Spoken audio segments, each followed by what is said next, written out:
ಶ್ರೀಕೃಷ್ಣಾಯ ನಮಃ. ವಸುದೇವಸುತಂ ದೇವಂ ಕಂಸಚಾಣೂರಮರ್ದನಂ ದೇವಕೀ ಪರಮಾನಂದಂ ಕೃಷ್ಣಂ ವಂದೇ ಜಗದ್ಗುರುಂ.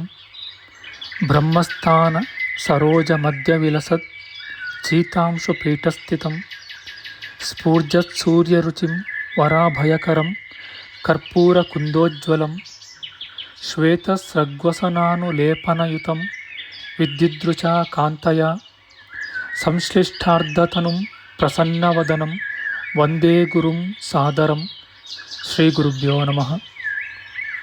ಲಂಬೋದರಂ ಪರಮಸುಂದರಮೇಕದಂತಂ ರಕ್ತಾಂಬರಂ ತ್ರಿನಯನಂ ಪರಮಂ ಪವಿತ್ರಂ ಉದ್ಯದ್ದಿವಾಕರ ಕರೋಜ್ವಲಕಾಯಕಾಂತಂ ವಿಘ್ನೇಶ್ವರಂ ಸಕಲವಿಘ್ನಹರಂ ನಮಾಮಿ.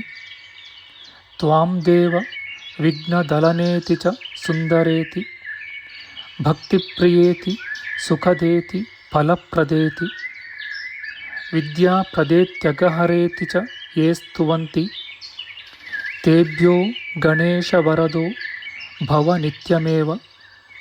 ಶ್ರೀ ಮಹಾಗಣಪತಯೇ ನಮಃ. ಯಾ ಕುಂದೇಂದು ತುಷಾರಹಾರಧವಳ ಯಾ ಶುಭ್ರ ವಸ್ತ್ರಾವೃತ ಯಾ ವೀಣಾ ವರದಂಡಮಂಡಿತಕರ ಯಾ ಶ್ವೇತ ಪದ್ಮಾಸನ ಯಾ ಬ್ರಹ್ಮಾಚ್ಯುತ ಶಂಕರ ಪ್ರಭೃತಿಭಿಃ ದೇವೈಃ ಸದಾ ವಂದಿತಾ ಸಾ ಮಾಂ ಪಾತು ಸರಸ್ವತೀ ಭಗವತಿ ನಿಶ್ಶೇಷ ಜಾಡ್ಯಾಪಃ. ಶ್ರೀ ಸರಸ್ವತ್ಯೇ ನಮಃ. ವೇದಾರ್ಥತತ್ವವಿಶದೀಕರಣೇನ ಪುಂಸಾಂ ಉಚ್ಚೈರ್ಗತಿಂ ಜಗತಿಯೋ ದಯಾಯ ವಿಧಾತುಂ ರಮ್ಯಾಂ ಪುರಾಣಪದವೀಂ ಪ್ರಣಿನಾಯ ತಸ್ಮೈ ಲೋಕೇಶವೈಭವಪುಷೇ ಋಷಯೇ ನಮಸ್ತಾತ್. ತಸ್ಮೈ ವ್ಯಾಸಾಯ ಮುನಯೇ ಸರ್ವಜ್ಞಾಯ ಮಹರ್ಷಯೇ ಪರಾಶರ್ಯಾಯ ಶಾಂತಾಯ ನಮೋ ನಾರಾಯಣಾತ್ಮನೆ. ಶ್ರೀ ವ್ಯಾಸಾಯ ನಮಃ. ನಾರಾಯಣಂ ನಮಸ್ಕೃತ್ಯ ನರಂ ಚೈವ ನರೋತ್ತಮಂ ದೇವೀಂ ಸರಸ್ವತೀಂ ವ್ಯಾಸಂ ತತೋ ಜಯಮುದೀರಯೇತ್. ಕನಕರುಚಿದುಕೂಲಃ ಕುಂಡಲೋಲ್ಲಾಸಿಗಲ್ಲಃ ಶಮಿತಭುವನಭಾರಃ ಕೋಪಿ ಲೀಲಾವತಾರಃ ತ್ರಿಭುವನ ಸುಖಕಾರಿ ಶೇಷಶಾಯೀ ಮುಕುಂದೋ ಪರಿಕಲಿತರಮಾಂಗೋ ಮಂಗಲಂ ನಸ್ತನೋತು. ನಮಾಮಿ ಗೋವಿಂದ ಪದಾರವಿಂದಂ ಸದೇಂದಿರಾನಂದನಮುತ್ತಮಾಡ್ಯಂ ಜಗಜ್ಜನಾನಾಂ ಹೃದಯ ಸನ್ನಿವಿಷ್ಟಂ ಮಹಾಜನೈಕಾಯನಮುತ್ತಮೋತ್ತಮಂ. ನಮಸ್ತೆ ಚಕ್ರಹಸ್ತಾಯ ಶಾಂಗಹಸ್ತಾಯ ತೇ ನಮಃ. ನಂದಹಸ್ತಾಯ ತೇ ವಿಷ್ಣೋ ಶಂಖಹಸ್ತಾಯ ತೇ ನಮಃ. ಓಂ ನಮೋ ವಾಸುದೇವಾಯ ನಮಃ ಸಂಕರ್ಷಣಾಯ ಚ ಪ್ರದ್ಯುಮ್ನಾಯ ನಮಸ್ತುಭ್ಯಂ ಅನಿರುದ್ಧಾಯ ತೇ ನಮಃ. ಅನಾಕಾರೋ ಮಹೋಜಾಶ್ಚ ಯಶ್ಚಾದೃಷ್ಟಗತಿರ್ದಿವಿ ಜಗತ್ಪೂಜ್ಯೋ ಜಗತ್ಪ್ರಾಣಂ ತಂ ವಾಯುಂ ಪ್ರಣಮಾಮ್ಯಹಂ. ವಾಯುರೂಪಿ ಪರಮಾತ್ಮನೇ ನಮಃ. ಪ್ರಿಯ ಬಾಂಧವರೇ, ನಮ್ಮ ಈ ಶ್ರೀ ಲಾಲೀಕೃಷ್ಣ ಚಾನಲ್ಗೆ ಸ್ವಾಗತ. ಇಂದಿನ ವಿಡಿಯೋದಲ್ಲಿ ನಾವು ಶ್ರೀಮದ್ ವಾಯು ಮಹಾಪುರಾಣದ ಪ್ರಥಮ ಖಂಡದ 8ನೆಯ ಅಧ್ಯಾಯದ ಪ್ರಥಮಾಂಶದ ವಿಚಾರ ಮಾಡೋಣ. ಈ ಅಧ್ಯಾಯದಲ್ಲಿ ಬ್ರಾಹ್ಮಣಾದಿ ವರ್ಣಗಳು ಮತ್ತು ಆಶ್ರಮಗಳ ವಿಭಾಗಗಳ ವಿಚಾರ ಮಾಡೋಣ. ಶ್ರೀಕೃಷ್ಣಾಯ ನಮಃ. ಸೂತ ಪುರಾಣಿಕರು ಹೇಳುತ್ತಾರೆ, ಆ ಭಗವಂತನು ಹಗಲಿನಂತೆ ಸಹಸ್ರ ಯುಗಗಳ ಕಾಲವುಳ್ಳ ರಾತ್ರಿಯನ್ನು ಕಳೆದು ಸೃಷ್ಟಿ ಮಾಡಲು ಇಚ್ಛೆಯಿಂದ ಬ್ರಹ್ಮತ್ವವನ್ನು ಪಡೆದನು. ಭಗವಂತನು ಚರಾಚರಾತ್ಮಕವಾದ ಜಗತ್ತು ನಷ್ಟವಾಗಿ ಅಂಧಕಾರಮಯವಾದ ಪ್ರಳಯೋದಕದಲ್ಲಿ ಅಡಗಿರಲು ಅದನ್ನು ಹುಡುಕುವುದಕ್ಕಾಗಿ ವಾಯುರೂಪವನ್ನು ಧರಿಸಿ ಸಂಚರಿಸಿದನು. ಭೂಮಂಡಲವೆಲ್ಲವೂ ಜಲಮಯವಾಗಿ ಅಂಧಕಾರದಲ್ಲಿ ಲೀನವಾಗಿರಲು ಸರ್ವಭೂತಗಳು ವಿವೇಚನೆಯಿಲ್ಲದೆ ವರ್ಷಾಕಾಲದ ರಾತ್ರಿಯಲ್ಲಿ ಮಿಂಚಿನ ಹುಳಗಳಂತೆ ಸೂಕ್ಷ್ಮವಾಗಿ ತೋರುವವು. ಆಗ ಬ್ರಹ್ಮದೇವನು ಆಕಾಶದಲ್ಲಿ ಸಂಚರಿಸಿ ಭೂಮಿಯನ್ನು ಹುಡುಕಿದನು. ಆಗ ಭಗವಂತನು ಭೂಮಿಗೆ ಅಪಾಯವು ಸಂಭವಿಸಿದೆಯೆಂದು ತಿಳಿದು ಅದನ್ನು ಹುಡುಕುವುದಕ್ಕೋಸ್ಕರ ಪ್ರಳಯೋದಕದಲ್ಲಿ ಮುಳುಗಿದನು. ಭೂಮಂಡಲವು ಪ್ರಳಯೋದಕದಲ್ಲಿ ಮುಳುಗಿ ಹೋಗಿತ್ತು. ಅದನ್ನು ಯುಕ್ತಿಯಿಂದ ಉದ್ಧರಿಸಲು ಪ್ರಯತ್ನಿಸಿದನು ಮತ್ತು ಪೂರ್ವಕಲ್ಪದಲ್ಲಿ ಹೊಂದಿದ್ದ ವರಾಹ ರೂಪವನ್ನು ಧರಿಸಿದನು. ಅನಂತರ ಸ್ವಾಮಿಯಾದ ಭಗವಂತನು ವರಾಹ ರೂಪವನ್ನು ಧರಿಸಿ ಜಲವನ್ನು ಪ್ರವೇಶಿಸಿ ಜಲದಿಂದ ಆವೃತವಾದ ಭೂಮಂಡಲವನ್ನು ಕಂಡುಹಿಡಿದನು. ಆಗ ವರಾಹರೂಪಿಯಾದ ಭಗವಂತನು ಆ ಪೃಥ್ವಿಯನ್ನು ಉದ್ಧರಿಸಿ ಸಮುದ್ರಗಳ ಜಲವನ್ನು ಸಮುದ್ರದಲ್ಲಿಯೂ ನದೀ ಜಲವನ್ನು ನದಿಯಲ್ಲಿಯೂ ಪೃಥ್ವೀಗತವಾದ ಜಲವನ್ನು ಪೃಥ್ವಿಯಲ್ಲೂ ಸೇರಿಸಿ ಭೂಮಿಯನ್ನು ಸ್ಥಾಪಿಸುವುದಕ್ಕಾಗಿ ಪರ್ವತಗಳನ್ನು ಕೂಡಿ ಹಾಕಿದನು. ಪೂರ್ವದ ಸೃಷ್ಟಿಯಲ್ಲಿ ಪ್ರಳಯಾಗ್ನಿಯಿಂದ ಸುಟ್ಟು ಭಸ್ಮವಾಗಿ ಮುಚ್ಚಿ ಹೋಗಿದ್ದ ಪರ್ವತಗಳು ಪ್ರಳಯೋದಕದ ಶೈತ್ಯದಿಂದ ಆವೃತವಾಗಿದ್ದವು. ಆಗ ವಾಯುದೇವನು ಆ ಜಲವನ್ನು ಶೋಷಿಸಿ ಶೀರ್ಣವಾದ ಗುಡ್ಡಗಳನ್ನು ಅಲ್ಲಲ್ಲಿ ಕೂಡಿಸಿ ಪರ್ವತಾಕಾರಗಳನ್ನಾಗಿ ಮಾಡಿದನು. ಪರ್ವತಗಳಿಗೆ ಬಂಡೆಗಳು ಜಾರಿ ಬಿದ್ದಿರುವುದರಿಂದ ಆಚಲವೆಂದೂ ಗಂಟು ಗುಡ್ಡಗಳು ಇರುವುದರಿಂದ ಪರ್ವತವೆಂದೂ ಜಲದಲ್ಲಿ ಮುಳುಗಿ ಹೋಗಿರುವುದರಿಂದ ಗಿರಿಯೆಂದೂ ವಾಯುದೇವನು ಕಲ್ಲುಗಳನ್ನು ಒಟ್ಟುಗೂಡಿಸಿರುವುದರಿಂದ ಶಿಲೋಚ್ಛಯವೆಂದೂ ನಾಮಗಳು ಬಂದಿವೆ. ಅನಂತರ ಭಗವಂತನು ಜಲದಲ್ಲಿ ಮುಳುಗಿ ಹೋಗಿದ್ದ ಆ ಭೂಮಂಡಲವನ್ನು ಮೇಲಕ್ಕೆ ಎತ್ತಿ ಪೂರ್ವದಲ್ಲಿದ್ದ ಸ್ಥಳಗಳಲ್ಲಿಯೇ ಅವುಗಳನ್ನು ಸ್ಥಾಪಿಸಿ ಪುನಃ ವಿಭಾಗವನ್ನು ಮಾಡಿದನು. ಆ ಭಗವಂತನು ಸಪ್ತದ್ವೀಪಗಳಲ್ಲಿಯೂ 7 ಭಾಗಗಳನ್ನು ಏರ್ಪಡಿಸಿ ಹಳ್ಳ ದಿಣ್ಣೆಗಳನ್ನು ಸಮ ಮಾಡಿ ಶಿಲೆಗಳನ್ನು ಕೂಡಿಸಿ ಗಿರಿಗಳನ್ನು ರಚಿಸಿದನು. ಆ ದ್ವೀಪಗಳಲ್ಲಿ 40 ಭಾಗಗಳು 40 ಪರ್ವತಗಳು ಆ ಕಲ್ಪಾಂತರದವರೆಗೂ ಇದ್ದವು.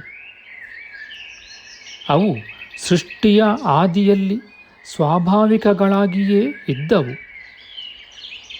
ವ್ಯತಿರಿಕ್ತಗಳಾಗಿರಲಿಲ್ಲ. ಸಪ್ತದ್ವೀಪಗಳೂ ಮತ್ತು ಸಪ್ತ ಸಮುದ್ರಗಳೂ ಕೂಡ ಅನ್ಯೋನ್ಯ ಸಂಬಂಧಿಗಳೂ ಸಮೀಪಗತಗಳೂ ಸ್ವಾಭಾವಿಕಗಳೂ ಆದ ಆವರಣಗಳುಳ್ಳವುಗಳೂ ಆಗಿ ಸೇರಿಕೊಂಡೇ ಇದ್ದವು. ಜಗದೊಡೆಯನಾದ ಬ್ರಹ್ಮನು ಮೊದಲೇ ಭೂರಾದಿಯಾದ 4 ಲೋಕಗಳು, ಸೂರ್ಯ ಚಂದ್ರರು, ಗ್ರಹಗಳು, ಅವುಗಳ ಸ್ಥಾನಮಾನಗಳು ಇವುಗಳನ್ನು ಸಂಪೂರ್ಣವಾಗಿ ಸೃಷ್ಟಿಸಿದನು. ಆಗ ಬ್ರಹ್ಮದೇವನು ಸೃಷ್ಟಿಯ ಆದಿಯಲ್ಲಿಯೇ ಜಲ, ಅಗ್ನಿ, ಪೃಥಿವಿ, ವಾಯು, ಅಂತರಿಕ್ಷ, ದಿವ, ಸ್ವರ್ಗ, ದಿಕ್ಕು, ಸಮುದ್ರ, ನದಿ, ಪರ್ವತ, ಔಷಧಿ, ಮರ, ಬಳ್ಳಿ, ತದಭಿಮಾನಿಗಳು, ಲವ, ಕಾಷ್ಟ, ಕಾಲ, ಮುಹೂರ್ತ, ಸಂಧಿ, ರಾತ್ರಿ, ಹಗಲು, ಪಕ್ಷ, ಮಾಸ, ಅಯನ, ಸಂವತ್ಸರ ಮತ್ತು ಯುಗ ಇವುಗಳ ಪ್ರತ್ಯೇಕಗಳಾದ ಸ್ಥಾನಾಭಿಮಾನಿಗಳು ಮತ್ತು ಆತ್ಮ ಸ್ಥಾನ ಇವುಗಳನ್ನು ಸೃಷ್ಟಿಸಿದನು. ಹೀಗೆ ಸೃಷ್ಟಿಸಿದ ತರುವಾಯ ಯುಗಾವಸ್ಥೆಗಳನ್ನು ನಿರ್ಮಿಸಿದನು. ಬ್ರಹ್ಮನು ಕೃತ, ತ್ರೇತ, ದ್ವಾಪರ, ಕಲಿ ಎಂಬ 4 ಯುಗಗಳನ್ನು ಕಲ್ಪಾದಿಯಲ್ಲಿ ಸೃಷ್ಟಿಸಿದನು. ಅವುಗಳಲ್ಲಿ ಮೊದಲನೆಯದಾದ ಕೃತಯುಗದಲ್ಲಿ ಪ್ರಜೆಗಳನ್ನು ಸೃಷ್ಟಿಸಿದನು. ನಾನು ನಿಮಗೆ ಯಾವ ಪೂರ್ವಕಾಲವನ್ನು ಮೊದಲು ತಿಳಿಸಿದ್ದೆನೋ ಆ ಕಾಲದಲ್ಲಿದ್ದ ಪ್ರಜೆಗಳು ಪ್ರಳಯಾಗ್ನಿಯಿಂದ ಆ ಕಲ್ಪವು ದಗ್ಧವಾಗಲು ತಪೋಲೋಕಕ್ಕೆ ಹೋಗದೆಯೇ ಜನೋಲೋಕದಲ್ಲಿಯೇ ಇದ್ದರು. ಅಂತಹವರು ಬೀಜರೂಪರಾಗಿ ಪುನಃ ಸೃಷ್ಟಿಗೆ ಕಾರಣರಾದರು. ಜನೋಲೋಕದಲ್ಲಿ ಬೀಜರೂಪವಾಗಿದ್ದ ಪ್ರಜೆಗಳು ಮುಂದಿನ ಸೃಷ್ಟಿಗೆ ಕಾರಣರಾಗಿರುತ್ತಾರೆ. ಅವರಿಂದ ಮುಂದಿನ ಸೃಷ್ಟಿಕ್ರಮವು ಆಗುವುದು. ದೇವತೆಗಳು, ಪಿತೃಗಳು, ಋಷಿಗಳು ಮತ್ತು ಮನುಗಳು ಇವರು ಮುಂದೆ ನಡೆಯಬೇಕಾದ ಧರ್ಮಾರ್ಥ ಕಾಮ ಮೋಕ್ಷಗಳಿಗೆ ಕಾರಣರಾಗಿರುವರು. ಅನಂತರ ಅವರು ತಪೋಯುಕ್ತರಾಗಿ ಸ್ಥಾನಗಳೆಲ್ಲವನ್ನೂ ಪೂರ್ಣ ಮಾಡುವರು ಮತ್ತು ಬ್ರಹ್ಮದೇವನ ಮಾನಸ ಪುತ್ರರಾಗಿಯೂ ಸಿದ್ಧ ಸ್ವರೂಪರಾಗಿಯೂ ಆಗುವರು. ಯಾರು ಸೃಷ್ಟಿಯಲ್ಲಿ ದ್ವೇಷವಿಲ್ಲದೆಯೇ ಶುಭ ಕರ್ಮಗಳಿಂದ ಸ್ವರ್ಗಲೋಕವನ್ನು ಹೊಂದಿರುವರೋ ಅವರು ಆ ಪುಣ್ಯವು ಕ್ಷೀಣವಾಗಲು ಪುನಃ ಪ್ರತಿ ಯುಗಗಳಲ್ಲಿಯೂ ಉತ್ಪನ್ನರಾಗುವರು. ಆ ಪ್ರಜೆಗಳು ತಾವು ಮಾಡಿದ ಕರ್ಮಫಲ ಶೇಷದಿಂದ ಪ್ರಖ್ಯಾತರೂ ಕರ್ಮಬದ್ಧರೂ ಆಗಿ ಜನೋಲೋಕದಿಂದ ಈ ಲೋಕದಲ್ಲಿ ಪುನಃ ಉದ್ಭವಿಸುವರು. ಪ್ರಜೆಗಳ ಜನನ ಮರಣಾದಿಗಳಿಗೆ ಅವರ ಅಭಿಲಾಷೆಯೂ ಮತ್ತು ಕರ್ಮವೂ ಕೂಡ ಮುಖ್ಯ ಕಾರಣಗಳಾಗಿವೆ. ಅಂಥ ಶುಭಾಶುಭ ಕರ್ಮಗಳಿಂದ ಯುಕ್ತರಾದ ಜನಗಳು ಜನೋಲೋಕದಿಂದ ಈ ಲೋಕದಲ್ಲಿ ಪುನಃ ಪುನಃ ಹುಟ್ಟುವರು. ದೇವತೆಗಳಾದಿಯಾಗಿ ಜಡ ಪರ್ಯಂತವಾಗಿರುವ ಪ್ರಜೆಗಳು ತಮ್ಮ ತಮ್ಮ ಕರ್ಮಾನುಸಾರವಾಗಿ ನಾನಾ ಯೋನಿಗಳಲ್ಲಿ ನಾನಾ ರೂಪಗಳನ್ನು ಧರಿಸಿ ಈ ಭೂಮಿಯಲ್ಲಿ ಹುಟ್ಟುವರು. ಅವರು ಹಿಂದಿನ ಜನ್ಮಗಳಲ್ಲಿ ಯಾವ ಯಾವ ಕರ್ಮಗಳನ್ನು ಮಾಡಿರುತ್ತಾರೆಯೋ ತದನುಗುಣವಾಗಿಯೇ ಫಲವನ್ನು ಹೊಂದಲು ಪುನಃ ಪುನಃ ಈ ಭೂಮಂಡಲದಲ್ಲಿ ಉತ್ಪನ್ನರಾಗುವರು. ಹಿಂಸೆ, ಅಹಿಂಸೆ, ಮೃದು, ಕ್ರೌರ್ಯ, ಧರ್ಮ, ಅಧರ್ಮ, ಸತ್ಯ, ಅನೃತ ಇವೇ ಮೊದಲಾದ ಗುಣಗಳಿಂದ ಯುಕ್ತರಾದ ಪ್ರಜೆಗಳು ಅದಕ್ಕನುಸಾರವಾಗಿಯೇ ಮೃದು ಕ್ರೌರ್ಯವೇ ಮೊದಲಾದ ಗುಣಗಳಿಂದ ಕೂಡಿ ಉದ್ಭವಿಸುವರು. ಅದೇ ಅವರಿಗೆ ಪ್ರಿಯವಾದ ಕಾರ್ಯವಾಗಿರುತ್ತದೆ. ಹಿಂದಿನ ಕಲ್ಪಗಳಲ್ಲಿ ಯಾರು ಯಾರಿಗೆ ಯಾವ ಯಾವ ಗುಣ, ರೂಪ, ನಾಮ ಇವೇ ಮೊದಲಾದವು ಇರುತ್ತವೆಯೋ ಮುಂದಿನ ಜನ್ಮಗಳಲ್ಲಿಯೂ ಕೂಡ ಆ ನಾಮ ರೂಪಾದಿಗಳೇ ಪ್ರಾಯಕವಾಗಿ ಅವರಿಗೆ ಬಂದೇ ಸೇರುವವು. ಆಯಾ ದೇವಾದಿಗಳಿಗೆ ಹಿಂದಿನ ಕಲ್ಪಗಳಲ್ಲಿ ಇದ್ದಂಥ ನಾಮ ರೂಪಗಳೇ ಪ್ರಾಯಿಕವಾಗಿ ಮುಂದಿನ ಕಲ್ಪದಲ್ಲಿಯೂ ಅವರಿಗೆ ಅನುಗುಣವಾಗಿ ಬರುವವು. ನಮ್ಮ ಮುಂದಿನ ವಿಡಿಯೋದಲ್ಲಿ ನಾವು ಶ್ರೀಮದ್ ವಾಯು ಮಹಾಪುರಾಣದ ಪ್ರಥಮ ಖಂಡದ 8ನೆಯ ಅಧ್ಯಾಯದ ದ್ವಿತೀಯಾಂಶದ ವಿಚಾರ ಮಾಡೋಣ. ಆಧ್ಯಾತ್ಮಿಕ ಚರ್ಚೆ ಮತ್ತು ವಿಚಾರ ವಿನಿಮಯಕ್ಕಾಗಿ ಶುರು ಮಾಡಿದ ಈ ಚಾನಲ್ನಲ್ಲಿ ನಾವು ಅಪ್ಲೋಡ್ ಮಾಡುವ ಎಲ್ಲ ವಿಡಿಯೋಗಳನ್ನು ಸಂಪೂರ್ಣವಾಗಿ ನೋಡಿ ನಿಮ್ಮ ಸಲಹೆಗಳನ್ನು ಕಮೆಂಟ್ ಬಾಕ್ಸ್ನಲ್ಲಿ ಬರೆಯಿರಿ. ಈ ಚಾನಲ್ಗೆ ಸಬ್ಸ್ಕ್ರೈಬ್ ಮಾಡಿ ಹಾಗೂ ಬೆಲ್ ಬಟನ್ ಒತ್ತಿ ನಾವು ಹಾಕುವ ಎಲ್ಲ ವಿಡಿಯೋಗಳನ್ನು ನೋಡಿ ಪ್ರೋತ್ಸಾಹಿಸಿ.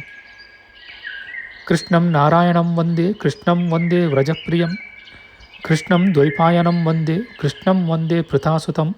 ಶ್ರೀಕೃಷ್ಣಾಯ ನಮಃ.